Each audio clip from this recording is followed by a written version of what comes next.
Então, boa tarde para todos. A gente vai dar então sequência à última parte dentro da habilidades laboratoriais 1, na parte de análises de parasitos. Então, já tivemos toda uma parte de protozoários e agora a gente está na parte dos vermes, né, ou helmintos. Dos helmintos nós discutimos na última aula a parte dos cestodas e trematodas. E agora a gente finaliza com o maior grupo, que é o grupo dos nematodas, que são os vermes cilíndricos, né? Esses vermes cilíndricos, todos eles têm sexo separado, né? Então tem que ter um macho e uma fêmea para poder acasalar e para poder ter todo o ciclo reprodutivo. E são organismos geralmente maiores, que podem ser diagnosticados tanto pelo encontro de ovos, como às vezes pelo encontro da própria larva. Desses parasitas, desses nematóides, nós temos vários de importância clínica, né? Então aqui só enfatizando um formato de um verme tipicamente cilíndrico, então não tem nada de segmento. Existem muitos parasitas no mundo e de importância clínica para nós no Brasil, nós temos basicamente 5 ou 6 que teriam uma maior importância, se destacando os strongyloides, o ascaris, os ancilostomídeos, né, tanto o Necator como o Celestoma duodenale, os enteróbios e dentro deles, né, dentro das microfilárias, o mais importante que é o Xerella bancroft. Desses nematóides, então, vamos começar com os strongyloides, né, que causa a estrongiloidose, estrongiloidíase, também algumas literaturas também chamam de anguilulose. Esse parasito, então aqui a gente consegue ver claramente que é um verme cilíndrico, né, de distribuição cosmopolita, descrito pela primeira vez em 1876 pelo Bavei, e é um parasito típico de clima quente e temperado. Então, novamente, o Brasil é privilegiado por mais um tipo de parasito. A infecção, né, a contaminação não se dá via oral, não se dá por ingestão, mas sim pela via cutânea. Então, por andar em terra contaminada, né, de um descalço, o parasita penetra ativamente pela pele, e ao entrar ativamente pela pele que vai começar a sintomatologia. Esse tipo de parasito, diferente dos demais que nós já vimos até agora, que geralmente ou vai para algum tecido específico, ou então ele é tipicamente do trato gastrointestinal, esse parasita ele faz uma ciclagem. Esse grupo de parasitas, assim como os ancilostomídeos, precisa fazer o que a gente chama de ciclo pulmonar ou ciclo de Loss. Não sei se vocês lembram disso, talvez no segundo grau já tenha sido abordado, mas esse parasita ele penetra ativamente pela pele, ele vai é, ter que passar obrigatoriamente para o pulmão para evoluir, para amadurecer. Então ele vai para o pulmão. No pulmão ele vai ter um quadro clínico de um quadro pulmonar, tipicamente uma pneumonite. Logo que ele amadurecer, ele sobe a traqueia e ele é engolido e ele desce via esôfago, começando a segunda parte do ciclo, que é o ciclo da parte gastrointestinal. Tá? Então vejam bem que é um parasita que vai passar por momentos diferentes no seu processo de evolução, passando pelo pulmão. Logo que estiver maduro no pulmão, ele sobe a traqueia e desce o esôfago e vai até o intestino, completando seu ciclo, terminando essa fase no intestino, no verme adulto, onde ele vai acasalar e fazer a ovoposição. Então ele tem esses dois momentos. De acordo com isso, compreendendo o ciclo do parasito, então a gente consegue perceber que ele tem manifestações clínicas de acordo com o momento, né, do parasito. Então, na infecção, quando ele infecta o seu hospedeiro, como ele entra ativamente pela pele, no local da penetração do parasito vai ter uma pequena eritema, uma pequena urticária, uma coceira, né, no local da penetração. Em alguns pacientes, talvez seria até mesmo assintomático. Tem gente que nem percebe que foi picado, dá uma coceirinha, quase não gera vermelhidão e passa. Logo depois que ele passa pela pele, então vai via corrente sanguínea, ele vai chegar até o pulmão, e no pulmão ele vai começar a crescer no pulmão, vai amadurecer nessa fase larvária, tá? E ele começa a crescer no pulmão. À medida que ele vai crescendo no pulmão, ele vai dar uma irritação na mucosa pulmonar, nos alvéolos pulmonares, gerando, frente a essa irritação, uma pneumonite difusa. Então, o paciente vai ter um aumento de secreção, vai começar a ter tosse, expectoração, falta de ar, porque os alvéolos eles começam a ficar com mais secreção, não tem troca gasosa, o paciente vai queixar que está com falta de ar, e esse processo mais irritativo de um quadro bem pulmonar, similar a uma pneumonia. Até no diagnóstico por imagem, a gente vê que realmente fica mais denso, os alvéolos ficam mais densos, né, mais encharcados, e podendo chegar a ter em algumas situações mais graves, como a carga parasitária maior, a um quadro até de hemorragias pulmonares. Então, na expectoração, sai secreção junto com sangue, ok? Nesse momento nosso de Covid-19, às vezes poderia ser confundido com um quadro também de outras síndromes respiratórias agudas, ok? Passou, né, ele amadurece o pulmão, logo que ele estiver maduro, já estiver jovem, ele sobe a traqueia, é engolido, tá? E depois vai para a parte intestinal. Quando ele chega na mucosa intestinal, já na sua forma adulta, que ele vai poder acasalar, vai ter, para poder ter esse amadurecimento, obviamente, ele vai consumir nutrientes e vai grudar na mucosa intestinal, rompendo parte dessa mucosa intestinal. Então vai dar muita cólica intestinal, vai ter um quadro de diarreia, vai irritar bastante essa mucosa, e ao ter um processo irritativo de mucosa intestinal, tem liberação mais rápida de fezes, e nessas fezes é claramente, é bem evidente a presença de muco e de sangue, devido a esse rompimento de mucosa intestinal. Às vezes também náuseas e vômitos, e o maior problema é que esse parasita, o ciclo dele é muito rápido. Então, o macho e a fêmea vão acasalando no intestino, e à medida que eles vão acasalando, tem a liberação de ovos, só que esses ovos eclodem relativamente rápido. E é possível que nas fezes não tenha nem o encontro de ovos do parasita, mas já da própria larva que já eclodiu. E se o ovo já eclode antes de ser eliminado, essa larva liberada pode voltar a penetrar a mucosa intestinal e voltar para o pulmão para fazer novamente o ciclo sem nem dar tempo de sair do organismo. E se isso acontecer, começa a ter um quadro mais crônico e vai passando sempre pelo pulmão. Então, o pulmão que já estava melhorando, porque o parasita já saiu do pulmão e foi para o intestino, ele sai do intestino já na parte terminal intestinal e volta a infectar o pulmão, gerando um quadro crônico, repetitivo, e o pulmão começa a ter um quadro ulcerativo e a gente vê uma pneumonite crônica do paciente. Então, muitas vezes, quando a gente pensa em um quadro de uma parasitose, a gente sempre pensa muito em um quadro intestinal. E às vezes você vai chegar um paciente, né, com um quadro pulmonar, você olha lá, tá tudo indicativo de uma pneumonia, você não conseguiu fazer um diagnóstico etiológico adequado e você começa a tratar como se fosse uma pneumonia. Na verdade, é uma doença parasitária, tá?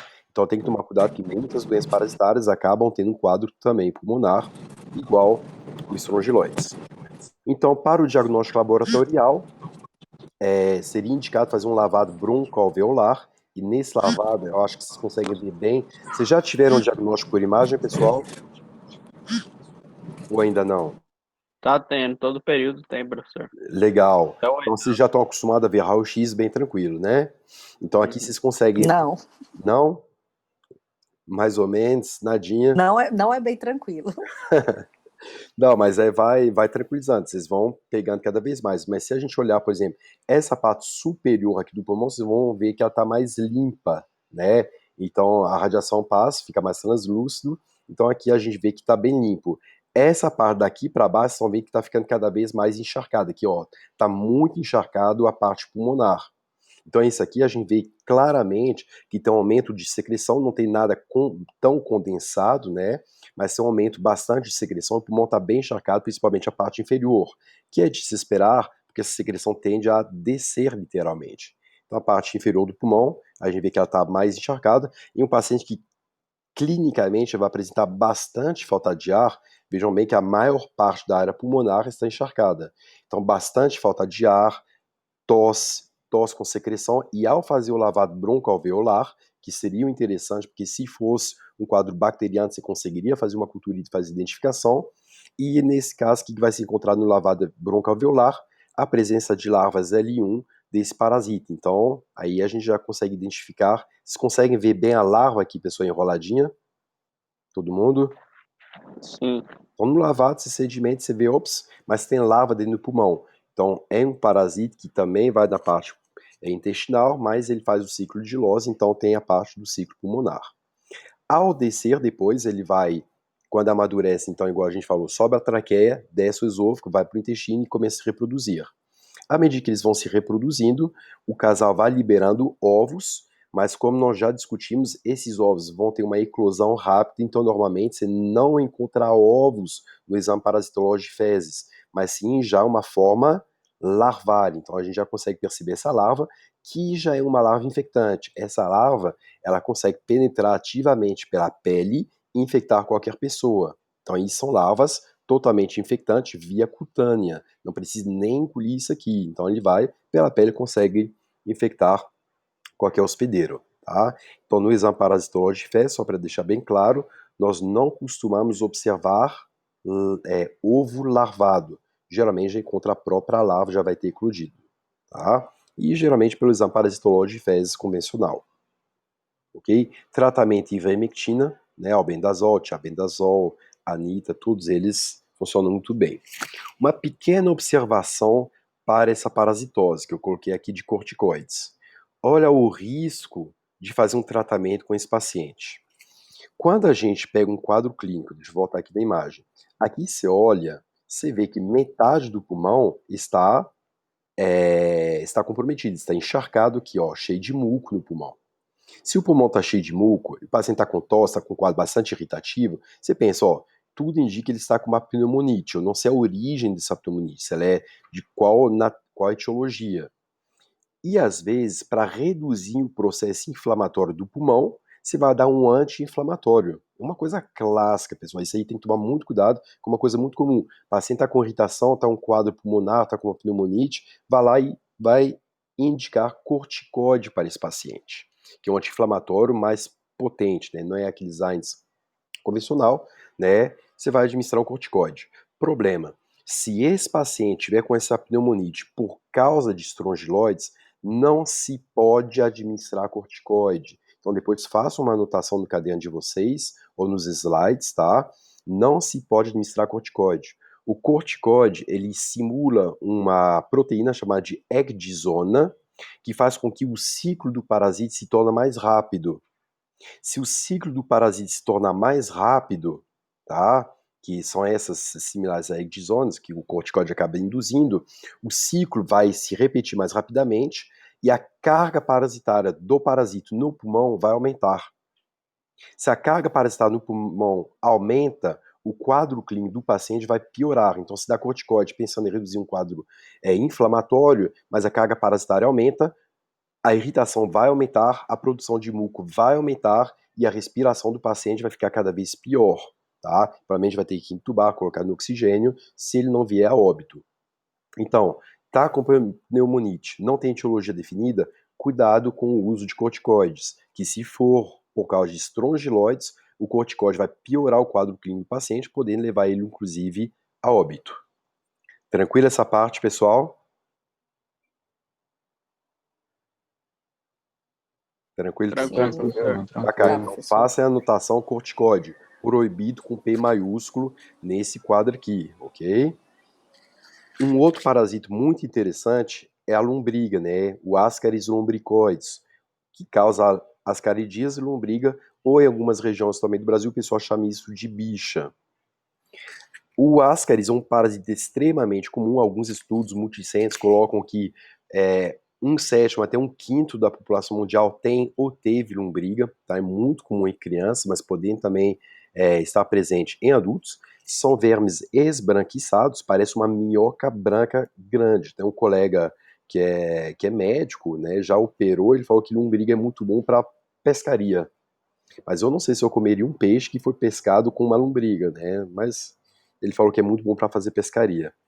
São parasitas que podem ter de 10 até 30, 40 centímetros de comprimento, então são parasitos grandes. E a infecção se dá tipicamente pela via oral, pela ingestão de ovos do parasito. Então, diferente dos estrongiloides, que penetra ativamente pela pele, aqui nós temos um parasito que você precisa ingerir o ovo do parasito. Mas, novamente, é um parasito que faz ciclo pulmonar, ou ciclo de Loss. Se é um parasita que faz ciclo pulmonar, novamente nós vamos ter um quadro pulmonar, tá? Esse ele não é responsivo a corticóide, então não teria problema, mas ele é engolido, logo depois que sai do estômago, está no intestino, ele tem que ir no pulmão para amadurecer, sobe a traqueia e depois é deglutido e vai para o intestino para terminar o seu ciclo reprodutivo na forma adulta, com o macho e a fêmea. Então, novamente, nós temos o parasito que faz ciclo pulmonar. Quando ele faz ciclo pulmonar, tá? Ele vai ter outras sintomatologias. Então, fase inicial de infecção assintomático. Então, se não tem dermatite de contato, porque ele não penetra pela pele. Logo que ele vai para o pulmão, novamente nós vamos ter um quadro de pneumonite, uma irritação dos alvéolos pulmonares. E logo que o parasito amadurece, antes de chegar na fase sexual, na fase adulta, tá? Ele tende a subir a traqueia e geralmente ele faz isso quando o paciente está deitado, que até para a larva é mais fácil subir se a pessoa está deitada, porque ele vai de uma forma mais simples, que ele está na posição horizontal. E é muito comum isso acontecer então à noite quando a pessoa está deitada. Ele sobe a traqueia, ele procura um lugar para ser deglutido, ele procura o esôfago, mas é muito comum sair pelo nariz, ele volta porque esfriou, sai pela boca, ele volta porque esfriou, até encontrar o esôfago e ser deglutido. Quando ele faz essa movimentação, é muito comum a ocorrência de bruxismo, então os pais vão relatar, meu filho fica rangendo os dentes a noite inteira. Existem problemas de oclusão dentária, problemas outros que vão levar ao ranger dos dentes, mas ranger dos dentes de criança é muito comumente associado a ascaris, a lombriga, tá? Então vocês veem claramente, se incomoda a criança fica movimentando a boca. A criança está viva aqui, só estava dormindo. Depois que ela volta, desce o esôfago, vai para o intestino, e no intestino começa o ciclo sexuado, causando um quadro intestinal clássico, com dor abdominal, diarreia, emagrecimento, e dependendo do aumento de carga parasitária, tá? Porque como ele se dá pela ingestão de ovos, às vezes a pessoa ingeriu muitos ovos, começa a ter um bolo de parasito, tá? E por ter um bolo de parasito, o bolo fecal não consegue passar e às vezes gera uma intussuscepção, que quando o intestino acaba sendo travado ele dentro dele mesmo, ele faz como se fosse um nó, ali não é bem um nó, na verdade o intestino entra dentro do intestino e o bolo fecal não consegue mais passar. Muitas vezes tem que recorrer a procedimentos cirúrgicos para poder remover o parasito, tá? E gerando uma obstrução intestinal muito comumente. Às vezes você dá um vermífugo e você consegue eliminar o parasito. Olha a quantidade de larvas aqui que acaba saindo, pessoal. Carga parasitária de ascaris é uma carga parasitária muito elevada, tá? Então, obviamente, a gente vê um quadro digestivo clássico. Só para ilustrar, deixa eu ver, acho que eu tinha uma imagenzinha aqui. Vocês já viram operação de intestinal para lombriga? Já viram? Não, professor. Não. Aqui, ó, só para ilustrar para vocês poderem ver aqui. Deixa eu maximizar aqui. Essa aqui é uma cirurgia, a qualidade não está muito boa, mas eu acho que acho que vocês vão conseguir ver isso é o intestino e está empurrando do intestino e as larvas saindo. Você consegue ver a quantidade de larvas saindo do intestino? Elas estão vivas, vocês podem ver que elas estão mexendo. Parece aquele macarrãozinho. Isso, é igual nesse miojo, pessoal. Toda vez que comer nesse miojo, então macarronada, molho de carne, vocês vão lembrar disso aqui, ó.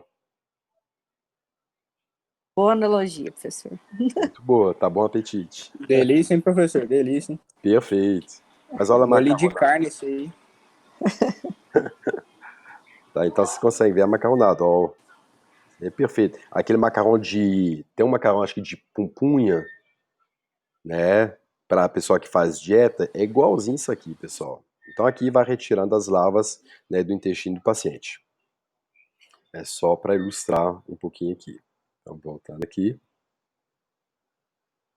E o diagnóstico laboratorial ele se faz muito facilmente pelo encontro de ovos do parasito, né? Então nós temos ovos não embrionados, ovos embrionados e ovos larvados. Tudo isso aqui são ovos de ascaris. A ovoposição é muito elevada. Então uma fêmea consegue liberar até 200 mil ovos. Então vejam bem a facilidade de infectar, de contaminar o meio ambiente, tá? E às vezes por não higienizar bem as mãos também infecta alimentos, contamina alimentos e o ciclo se perpetua, né, dentro da família, ok? Isso aqui às vezes tem que tomar cuidado que se o laboratorista não for bom, ele pode achar que isso aqui é somente um artefato, que não seria um ovo de ascaris, porque realmente parece alguns artefatos, resíduos intestinais, mas se for um bom laboratorista com experiência, ele consegue identificar facilmente esse ascaris com essa borda mamelonada aqui, e aqui a gente consegue ver até a larva dobrada aqui dentro do ovo, ok? Então, o diagnóstico, além do diagnóstico clínico, tá? O diagnóstico laboratorial ele é muito tranquilo nesse caso. E lembrando que é uma parasitose extremamente comum. Tratamento, piperazine, mebendazol, albendazol, anita, todos resolvem facilmente o Ascaris, tá? Nós temos um outro parasito, que é o Enteróbios vermiculares, também chamado de Oxiúrios vermiculares. Então vocês vão ver na literatura as duas formas, as duas estão corretas. É um parasito pequeno, tá? E a infecção se dá novamente via oral, pela ingestão de ovos de Enteróbios. Então esse aqui não faz ciclo pulmonar, ele só faz ciclo intestinal, ele é muito tranquilo. Só que o problema maior são com as fêmeas desse parasito. Então uma pessoa que se infecta via oral, ingerindo o ovo do parasito, chega, boca, esôfago, estômago, intestino, ovo eclode e macho e fêmea começam a acasalar e liberam os ovos. Só que aqui nós temos um pequeno detalhe. A fêmea, tá, do Enteróbios não gosta de liberar seus ovos junto às fezes. O que vai acontecer? Essa fêmea, ela é bem cuidadosa com seus ovos, então ela não vai colocar seus ovos no meio fecal, então ela geralmente à noite, ela sai da região retal, elas ficam na região mais terminal aqui, ela sai da região retal e faz a sua ovoposição na região perianal. Então a fêmea, ela não libera os seus ovos junto com as fezes. Ela sai do corpo do paciente, do seu hospedeiro, faz a ovoposição fora do ânus, né, fora da região retal, na região perianal, e depois que ela faz essa ovoposição, ela volta para o reto, acasala novamente e libera mais ovos, tá? E aí que vem um detalhe, se a fêmea não libera os ovos nas fezes, muitas vezes a gente não consegue fazer o diagnóstico laboratorial dessa parasitose pelo encontro de ovos nas fezes. E você vai ter que fazer uma coleta dessa região perianal. Então você vai ter que recorrer a técnicas um pouquinho diferentes. Aqui é para ilustrar a fêmea do parasito, são parasitos pequenos, que tem de meio centímetro até no máximo 1 centímetro. Alguém já comeu enroladinho de queijo com coco ralado em cima? Já demais, ué. Tá. Vocês vão ver que as nossas aulas a gente lembra muito de comida, né? A gente já falou da macarronada, agora vocês vão lembrar de coco ralado. A fêmea do parasita, ela parece aquele coquinho ralado que fica em cima do enroladinho de queijo. É igualzinho. Então, ó, aqui, só para ilustrar, são parasitas cosmopolitas, né? Parece ter uma preferência em crianças caucasoides, né?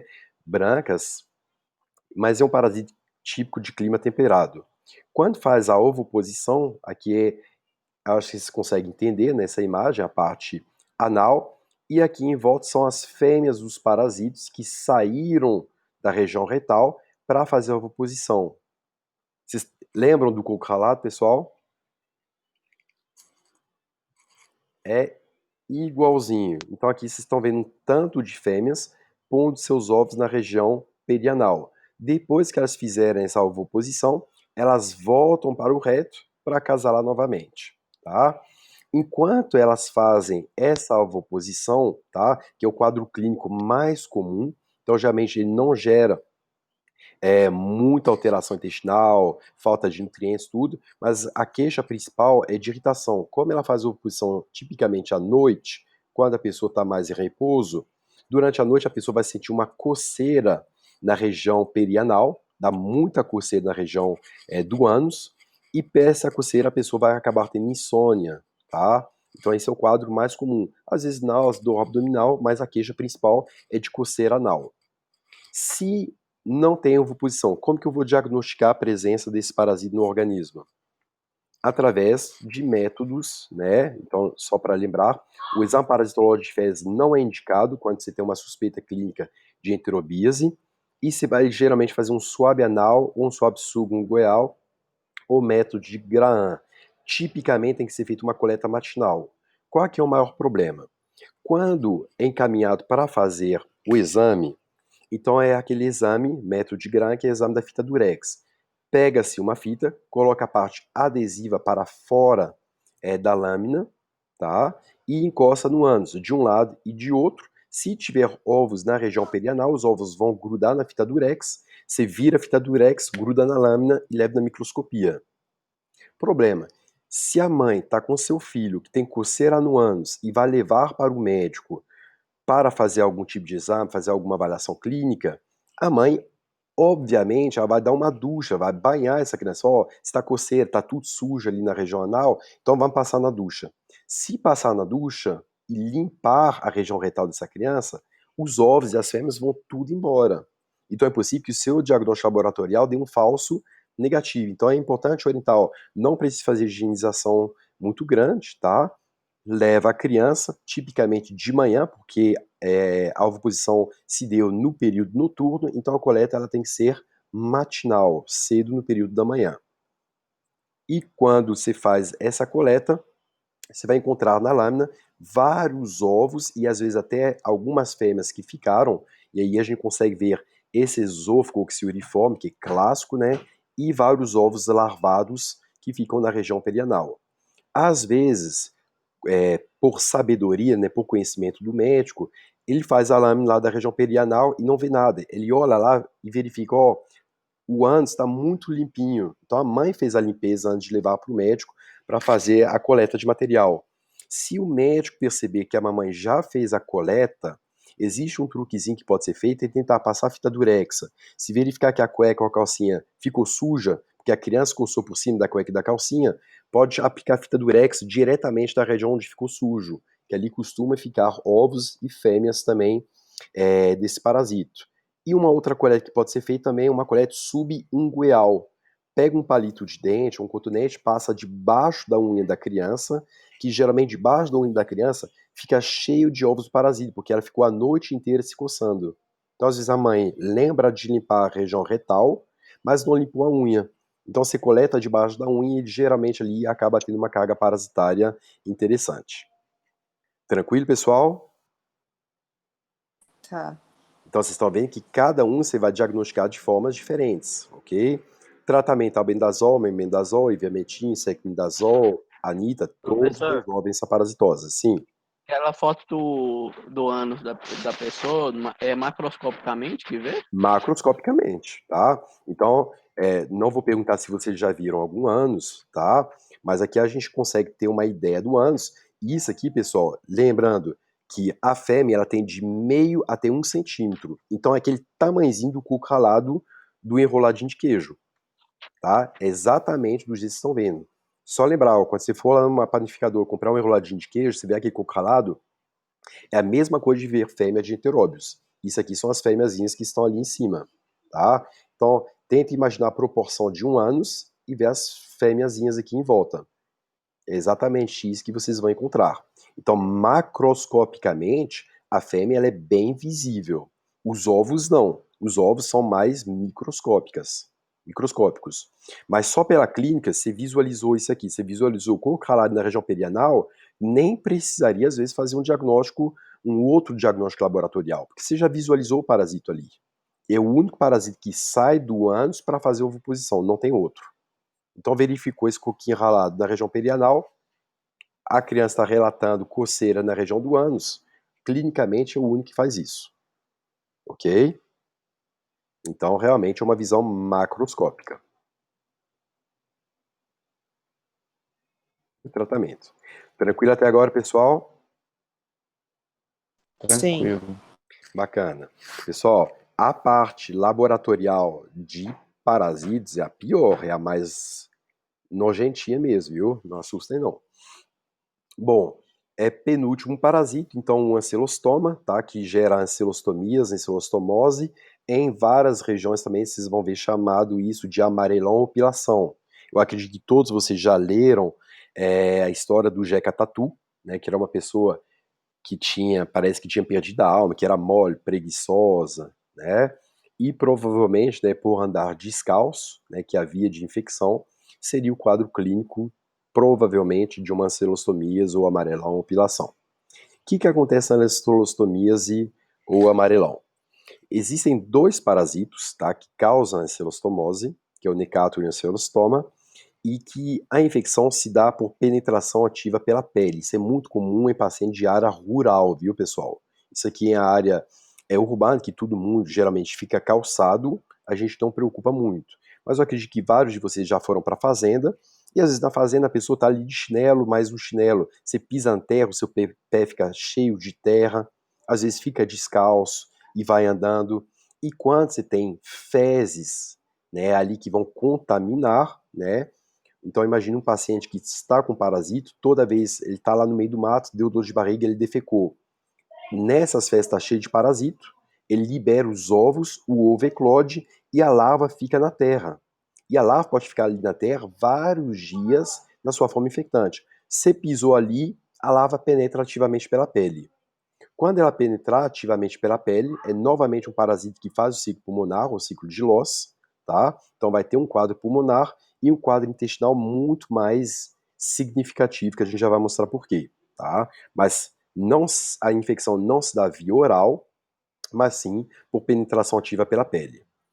Bom, das características clínicas, nós temos então dois parasitas que podem causar a mesma doença, que é o Ancylostoma duodenale e o Necator americanus.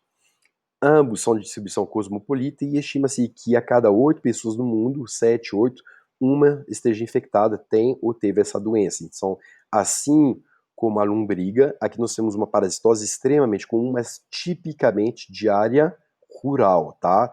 Isso aqui não é um parasito comum em área urbana.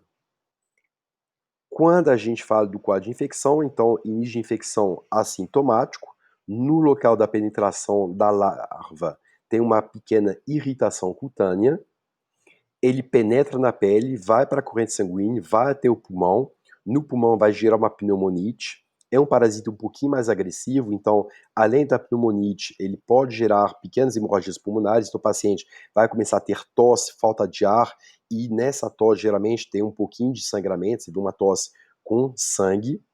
Depois que ele termina o ciclo pulmonar, ele sobe a traqueia, é engolido pelo esôfago, vai estômago, intestino, e o intestino começa o ciclo, a fase sexuada. Ele vai começar a se reproduzir, e uma coisa interessante que vai acontecer quando ele se reproduz, que ele começa no início da sua vida adulta, ele começa a comer restos alimentares. Só que rapidamente ele vê que aquele alimento ele não sacia o parasita, porque é um parasita relativamente grande e ele consome muitos nutrientes. O que o parasita vai fazer? Ele começa a comer um pouquinho de mucosa e ele vai comendo mucosa intestinal e vê que essa mucosa ela é gostosa. Só que quando ele come a mucosa, começa a gerar microhemorragia. Ele finca a boca onde a mucosa se rompeu, ele começa a se alimentar de sangue. Ele verifica que o sangue ele é muito mais nutritivo do que restos alimentares. E esse parasita ele não vai ficar se alimentando mais de restos alimentares, mas sim de sangue do seu hospedeiro. Então é um parasita tipicamente hematófago. É um parasita que vai se alimentar do sangue e não de conteúdo intestinal. Como ele se alimenta de sangue, rapidamente ele começa a causar no seu hospedeiro uma anemia. E com o passar do tempo, e de acordo com a carga parasitária, a anemia vai cronificando, gerando problemas típicos de uma anemia crônica. Então o paciente vai ter falta de ar, porque ele está consumindo hemácias, obviamente, né? Vai ter uma falta de ar, um cansaço, uma fadiga. Na literatura, é relatado tipicamente uma alteração até da personalidade, porque a pessoa começa a ficar meio perturbada devido a essa cronicidade da anemia. De acordo com a carga parasitária, ele pode começar a ter um aumento de frequência cardíaca, o coração pode começar a aumentar, inclusive, de tamanho, tá? Pouco não é igual a uma doença de Chagas, tá? Mas verifica um quadro cardiopático crônico, então baixa a pressão, o coração tenta compensar a falta de sangue, aumentar a frequência cardíaca, então geralmente ele tem uma taquicardia leve, tá? E um quadro anêmico muito clássico, muito significativo. Só que quando você faz um hemograma, você não consegue perceber nada além da eosinofilia, que é comum de todas essas parasitoses. Então você vê a eosinofilia, mas você não vê problemas estruturais na hemácia, mudança no tamanho dessas hemácias, absolutamente nada. Mas o paciente, obviamente, ele vai ter um hematócrito menor. A quantidade relativa de hemácia está baixo, tá? E aí tem uma coisa que é interessante no diagnóstico laboratorial. Quando a gente fala de tentar identificar o parasito, existem dois parasitas que podem causar a mesma patologia, que é a ancilostomias ou a ancilostomose. O ancilostoma duodenale, ele tem uma boca maior, ele tem 2 pares de dentes. O Necator americanus, que também causa ancelostomias, ele tem uma boca menor e ele tem placas cortantes. Pergunto, pela fisionomia dos 2 parasitos, qual você acha que ele consegue ser mais agressivo e consumir mais sangue? O Ancylosoma duodenale ou o Necator americanus? Do Adenali? Mercado americano. O duodenale. O duodenale tem uma boca Duodenale tem mais maior dente. e tem mais dente. Ele faz um estrago, ele rasga mais a mucosa e consegue tirar mais sangue. Só para você ter uma noção, cada parasito consegue beber 0,2 ml de sangue por dia. Então, cada parasito desse, 0,2 ml. Ao passo que o Necator americano, ele consome em média 0,03. Então, quase que 10 vezes menos sangue por dia. Se eu tiver 10 parasitos, eu consumo 2 ml de sangue. Se eu tiver 100 parasitos, 20 ml. Se eu tiver 1.000 parasitos, 200 ml de sangue por dia perdido. Vocês têm noção do que é 200 ml de sangue por dia? É um copo americano de sangue perdido por dia se ele tiver 1.000 parasitos no seu intestino. Imagine você perder um copo de sangue todos os dias. Imagine você ficar menstruado naquele dia pior de todos, só que a menstruação não passa.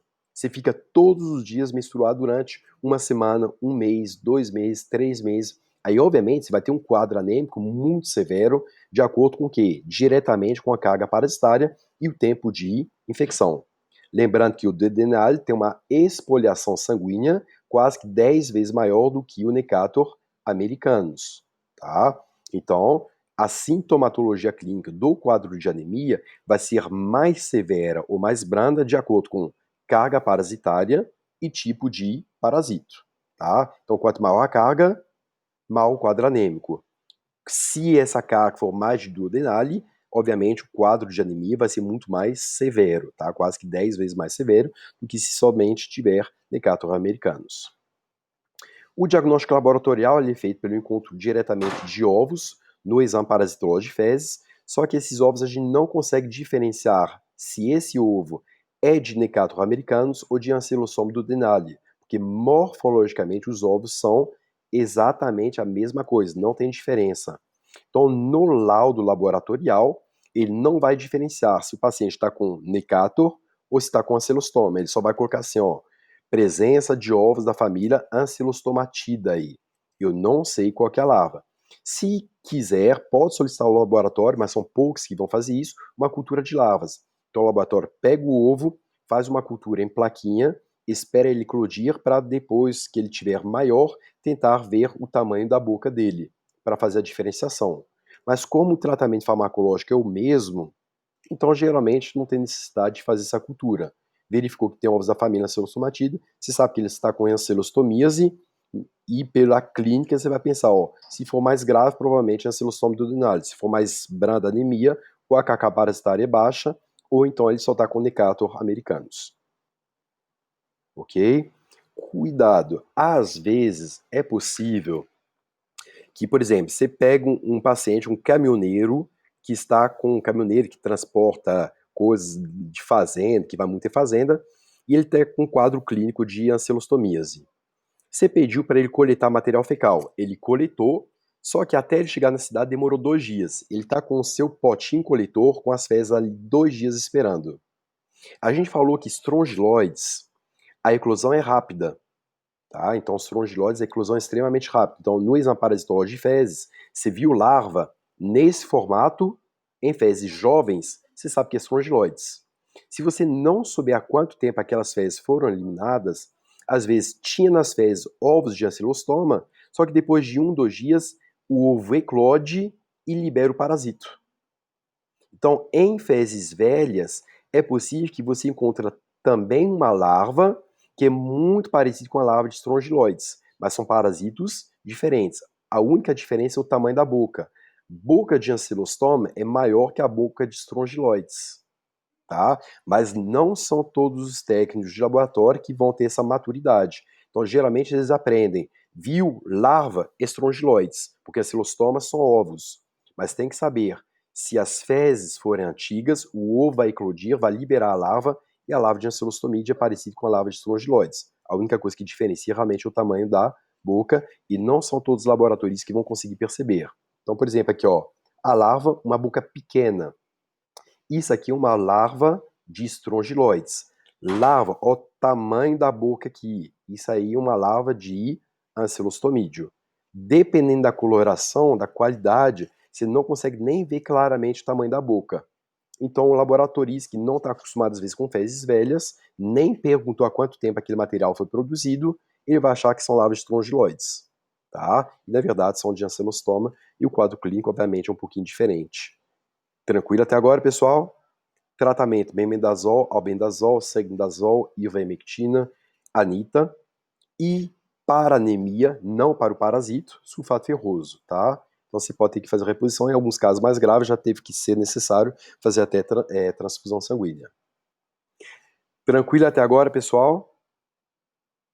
Certo, professor. Bacana, vocês estão vendo Tranquilo. que está começando a ficar muito parasito, tá? Então por isso que a gente fragmentou um pouquinho essas aulas. E para finalizar, ainda não, né? Coloquei ter mais dois. Então nós temos ainda a dermatite linear serpiginose. Isso aqui é uma parasitose bem tranquila, ela é somente a título informativo, mas não é uma parasitose grave, né? Que é a larva migrans cutânea, o bicho das praias, o bicho geográfico. Cuidado que algumas literaturas vão ver LMC. LMC pode ser leucemia mieloide crônica, mas pode ser larva migrans cutânea. Então, cuidado com a terminologia LMC. Então, a dermatite linear serpiginose ela é causada por um parasito que é comum de gato e de cachorro, tá? É um parasito pequeno. Então, para quem já está acostumado a ir para banco de areia, deixar a criança ali no banco de areia brincando, ou até mesmo em praias brincando, se você vê que nessa praia tem gato e cachorro que estão defecando ali, tem que tomar um certo cuidado, porque é um parasito típico de gato e cachorro. É o ancilostoma do gato e do cachorro. No ser humano, ele consegue tentar infectar. O parasita entra ativamente pela pele. Eu acho engraçado, muita gente vai na praia e gosta de se enterrar na areia, tá? Quando você se enterra na areia, geralmente essas larvas afundam porque a camada mais superior da areia é quente demais, então ele afunda. Quando você se enterra na areia, é onde você tem um maior risco de se infectar pelas larvas que estão ali presentes, tá? Produto de defecação de cachorro e de gato. Então, a larva entra na pele achando que está infectando um gato ou um cachorro, mas ela está infectando o ser humano. Obviamente, é diferente. E a larva ela vai ficar caminhando debaixo da pele e ela não consegue completar o ciclo. Então, ela não vai fazer um ciclo completo no ser humano. Tá? Então, isso aqui só para ilustrar, né? Lembrando que cachorro defeca em cima da areia, mas gato tem um maior problema que ele enterra as suas fezes. Então as pessoas às vezes estão andando ali, não vê as fezes enterradas do gato. É onde eu acho que o risco é maior, porque as fezes vão ficar mais frias, não vão queimar pelo sol, e a pessoa não vê onde é que estava e acaba pisando em cima. Tá? Quando o parasito entra, ele vai ter um quadro somente cutâneo, é uma doença autolimitada. O parasito geralmente vai acabar, mesmo sem tratamento, ele morre sozinho em poucas semanas, em poucos meses. E aqui a gente consegue ver onde o parasito vai andando. Então ele vai andando debaixo da pele, e onde ele anda, a gente vê esse cordão irritativo. Então isso irrita bastante, a pessoa coça, de coçar, costume da infecção bacteriana concomitante, tá? Mas gera somente esse quadro linear, por isso que é chamado de dermatite linear serpiginosa, porque parece que uma pequena serpente está fazendo esse caminhozinho, tá? Forma esse cordão irregular que coça bastante e gera uma hiperpigmentação de trajeto, principalmente se estiver tomando sol. Alguns médicos dizem que não precisa nem fazer tratamento, tá? Porque ele morre sozinho, mas imagina, uma larva andando debaixo da pele, geralmente você faz tratamento. A boca parece com a boca dos outros ancilostomídeos, só que ele tem 3 pares de dentes, e se fizer uma biópsia, você consegue ver o parasito andando debaixo da pele, comendo o tecido conjuntivo tipicamente. Geralmente, não precisa fazer diagnóstico laboratorial, tá? Ah, vamos fazer uma biópsia. Nem precisa da biópsia. O próprio diagnóstico clínico, dermatológico, é o suficiente. Então, você vê aquele cordão irritativo, pergunta, você teve contato com areia, alguma coisa assim? Ah, sim, eu estava na praia, assim, tem um banquinho de areia em frente da minha casa. Então, pelo próprio diagnóstico clínico, seria o suficiente, sem nem ter que fazer uma biópsia para encontrar o parasito. Como ele não vai para o intestino, não vai para o pulmão, não tem outras formas de fazer diagnóstico, a não ser o diagnóstico clínico e ou a biópsia. Ok? Tratamento, como é uma doença autolimitada, ela tem cura espontânea, então em poucas semanas o parasita vai morrer debaixo da pele, mas se quiser reduzir a meia-vida desse parasita, ivermectina, tiabendazol, secdazol, e geralmente se mistura com corticoide tópico, então uma pomada, né, de ivermectina já resolve, não precisa nem de fazer de uso sistêmico, um uso tópico já resolve. Então tem algumas pomadas prontas para isso, de ivermectina ou tiabendazol, misturadas com corticoide, que vão diminuir o processo irritativo. Ok? E para finalizar agora, as filarioses ou filaríase. Agora muda totalmente, porque é uma parasitose transmitida por inseto, tá? Então a gente já viu várias formas de infecção, via oral, via cutânea, e agora transmitida por inseto, assim como malária e outras também. Só que os insetos geralmente são insetos um pouquinho maiores, né? Tem vários tipos de insetos que conseguem transmitir. Aedes, Culex, Chrysopsis são insetos comuns, né, no Brasil, e todos eles podem transmitir a malária. Mas tipicamente são parasitas que ficam mais em clima bem quente, mais úmido. Então, em estado de Goiás não tem casos nativos, por exemplo, dessa parasitose, é mais quando você vai mais para o norte do país mesmo. O parasito pico hospedeiro e a larva, o inseto pico hospedeiro e a larva acaba sendo inoculada. Do local da inoculação, vai migrar para diferentes regiões de acordo com o tipo de parasitose, tá? Nós temos outros parasitos, por exemplo, Onchocerca volvulus vai ficar só na pele, gerando um oncocercoma. Lua-lua vai para o olho, tá? Mas são parasitas que são muito pouco comuns no Brasil. Um parasita mais comum, a filariose mais comum no Brasil é a Wucherella bancroft, que causa a elefantíase, tá? Então nós temos alguns aqui só para ilustrar, tá? A mais comum para nós é a Wucherella bancroft, mas existem outras que também podem ter no ser humano. No Brasil tem lua-lua e tem o Onchocerca volvulus. O Onchocerca fica só na pele, formando um oncocercoma, lua-lua vai para o olho, tá? E o Wucherella bancroft gosta muito de sangue, sistema linfático e pode migrar para outras regiões também, mas tipicamente sangue e sistema linfático. São distribuições cosmopolitas quentes, tá? Tem no mundo inteiro, em regiões quentes e úmidas, tipicamente. Sempre? Não, mas preferencialmente quente e úmido. E estima-se em torno de 150 milhões de infectados. São larvas que podem chegar a quase 1 metro de comprimento, tá? E quando ela sai do sangue, vai para o sistema linfático, é onde a gente tem um quadro clínico mais comum da elefantíase. Então, em fase inicial de infecção, é assintomático. A larva sai da corrente sanguínea e vai para o sistema linfático, assintomático, e quando ela começa a crescer, ela entope o sistema linfático, que é responsável pela recaptação hídrica. Para a recaptação hídrica, começa a acumular água no espaço intersticial, gerando um edema local, e um parasita que gosta de ficar em membros inferiores, então é muito mais comum em pernas e em bolsa escrotal. E aqui nós conseguimos ver um edema muito significativo, que é chamado de elefantíase. Então nós temos inicialmente assintomático, quando o parasita cresce, entope o sistema linfático, a gente começa a ter uma linfangite e o quadro clínico tipicamente de elefantíase. Por compressão, tá? Porque cresce muito, acaba comprimindo vasos sanguíneos também, a irrigação do tecido ela começa a ficar prejudicada, e sem irrigação o tecido ele pode necrotizar e tende a ter algumas outras processos infecciosos por fungos e por bactérias, que vão piorar, obviamente, o quadro clínico, tá?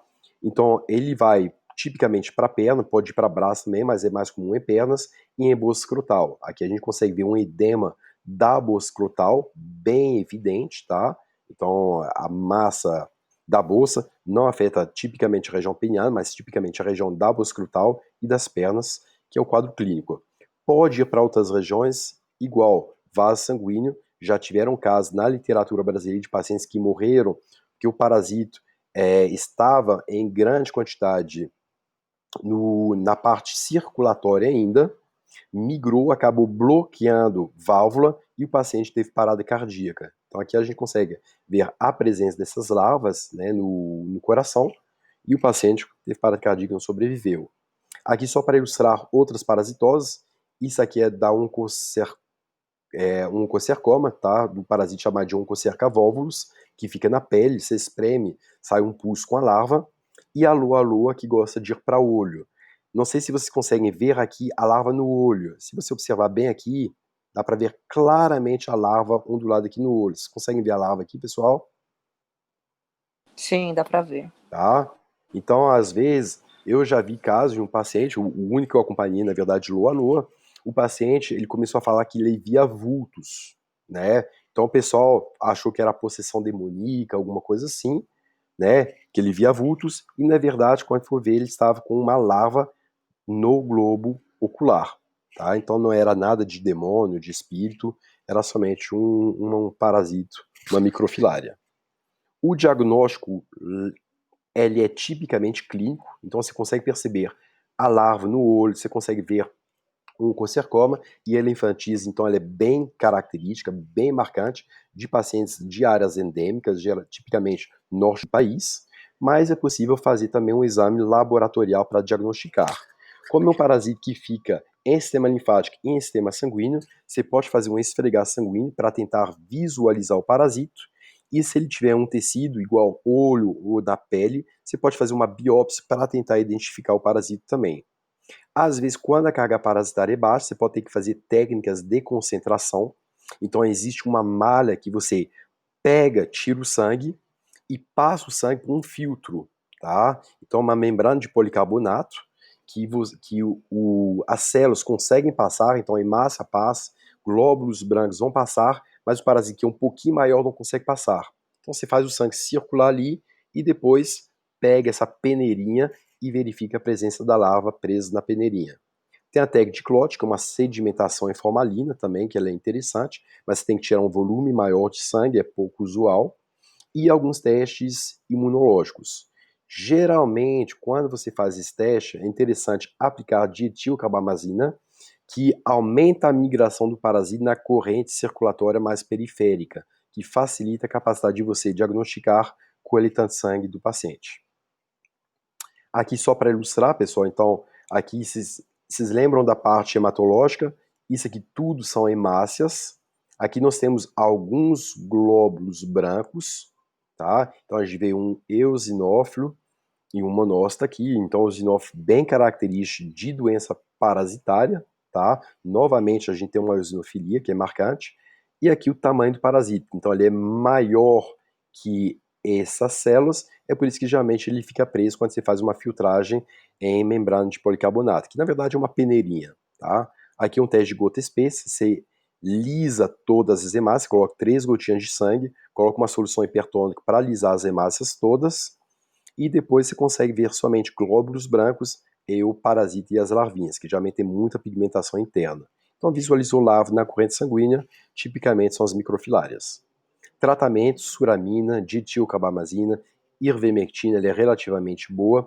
Albendazol, ela não é um tratamento eficaz, porque você teria que colocar uma dose muito elevada para conseguir destruir o parasito, tá? E também um tratamento cirúrgico. Então, quando o parasita está entupindo o vaso linfático, se você só der ivermectina e matar o parasito morto continua entupindo o vaso linfático. Então, não resolve o seu problema. Tá? Então, se deu lá ivermectina, o parasita morreu, mas a elefantíase não vai passar. Você vai ter que fazer uma cirurgia para remover e desentupir o vaso linfático, para tirar o excesso do edema, e aí sim você teria que fazer um tratamento cirúrgico nesse caso. Mais recentemente, pessoal, descobriram em pacientes que estavam com elefantíase e um processo infeccioso que estava sendo tratado com tetraciclina. E ao tratar o paciente, por causa de uma infecção cutânea com tetraciclina, verificou que a carga do parasita acabou baixando. Então parece que as microfilárias começaram a morrer. Descobriram depois que existe uma bactéria, tá, chamada de Wolbachia, que é comensal desse parasito. Ela vive dentro do parasito, dentro da microfilária. E ela é necessária para essa microfilária, para a microfilária conseguir sobreviver. Então, muitos processos digestivos, energéticos da microfilária dependem dessa bactéria que vive dentro dela. E ao tratar o paciente com tetraciclina, se matou essa bactéria, que é a Wolbachia, e sem a Wolbachia, a microfilária acabava morrendo. tá? Então uma coisa um pouquinho mais nova, né, para quem tiver interesse de pesquisar nessa área, eu acho que é interessante também. Lembrando que eu não cobro tratamento para vocês em prova, então a gente só foca mais no diagnóstico laboratorial. Mas eu acho interessante que já que a gente já está pincelando, comentar um pouquinho sobre isso também. E com isso finalizamos essa parte dos parasitos, tá? Então aqui a gente ilustra um ovo de Ascaris, só para mostrar, deixa eu aumentar um pouquinho aqui, ó. Nós temos aqui, ó, só para ver a proporção que a gente viu na última aula, ovo de Schistosome de Facílio, que são bem grandes, ovo de Ascaris, aqui infértil, que é um pouquinho maior, o Ascaris fértil, aqui ele é um pouquinho menor, e nós temos outros parasitas, igual a Enteróbios, a Ténia, que é menorzinho um pouquinho, então nós temos proporções um pouquinho diferentes para cada tipo de parasito. E com isso nós finalizamos essa parte nossa de diagnóstico laboratorial.